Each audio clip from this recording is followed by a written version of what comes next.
Ayun, isang maulang hapon po mga minamahal kong kababayan. Ayan, nandito tayo ngayon sa Batarasa, kung saan dito po sa Pineapple Park Museum. Napakalaking pinya na nasa likuran ko, ano po. So papasokin natin, try natin pumunta doon sa loob. Makikita natin kung ano ang nandoon sa loob nito. Tara po. Ito po yung pineapple landmark nila. So ayan.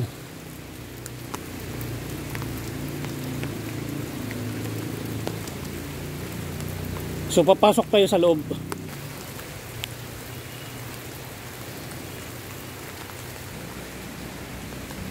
Pasok tayo sa loob.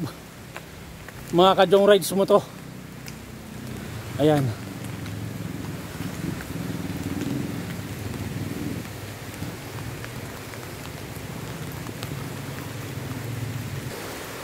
So ito mga kajong rides mo to, dito po yung pinto na kung saan dito tayo papasok sa malaking pinya na to.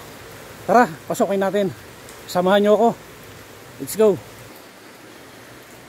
So ayun mga kababayan, dito nakita natin at natuklasan natin na yung architect pala nitong gumawa nito or nag-design nito ay si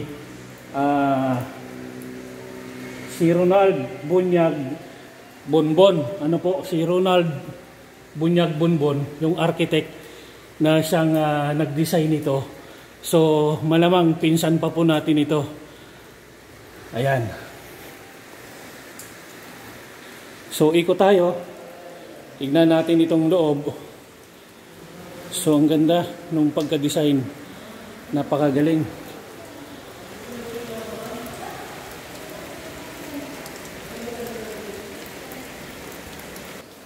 Ang ganda ng loob nito. So ito yung magiging part 1 natin, mga kajong rides mo to. At syempre, kung may part 1 tayo, magkakaroon tayo ng part 2. Okay po mga kajong rides? So sige, paalam muna ako, iikot tayo sa kabila.